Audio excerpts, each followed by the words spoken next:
ఖమ్మం జిల్లా పెనుబల్లి మండలం అదివిమల్లెల సాంఘిక సంక్షేమ బాలికల గురుకుల పాఠశాలలో ఎలుకల బెడద తీవ్రంగా మారింది. విద్యార్థుల గదిలో ఎలుకలు ప్రవేశించి 6 విద్యార్థులను కరిచాయి.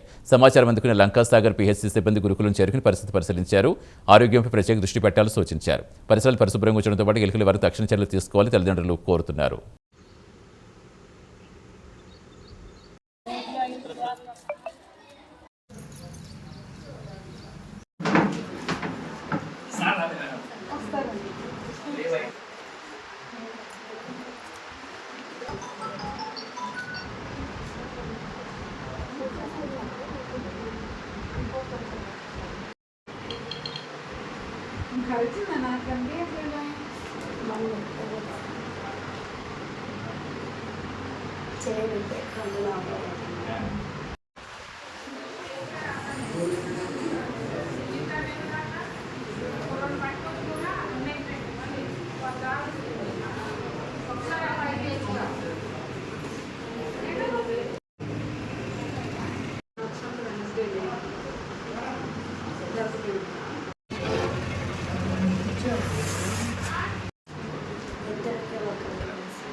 చుట్టూ పొలాలు ఒకటి మీరు సెకండ్ సాటర్డే వచ్చినప్పుడే మాకు ఈ ప్రాబ్లం ఎక్కువ ఉంటుంది.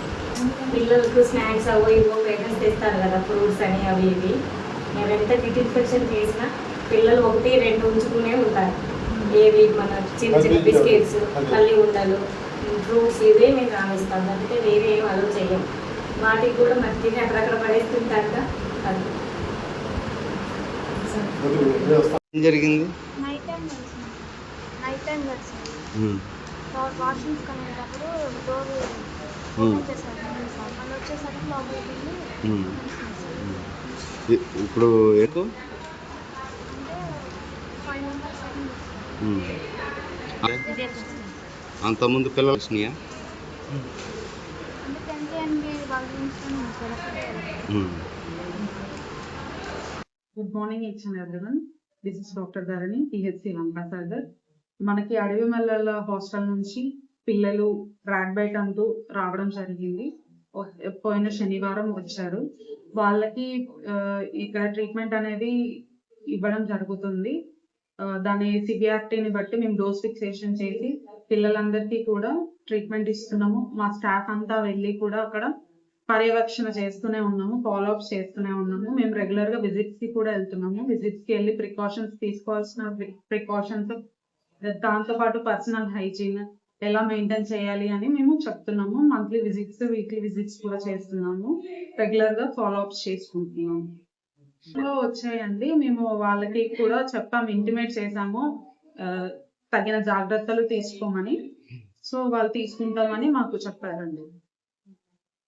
10th ఆ రూమ్ లోకే వస్తుంది. అయితే అది కూడా ఎప్పుడు వస్తుంది అంటే వాష్రూమ్ కి వెళ్తారు కదా పిల్లలు, డోర్ ఆ కారిడార్ లో ఉన్నది లోపలికి వచ్చి ర్యాట్ గమ్స్ పెట్టించాము, ర్యాట్ మందు పెట్టించాము. క్యాంపస్ అంతా ఖాళీ చేయించి స్కూల్లో లాస్ట్ వీక్ మొత్తం స్కూల్ రూమ్స్ లో ఉన్నారు 2 రోజులు. 6 వచ్చారు. అంతకుముందు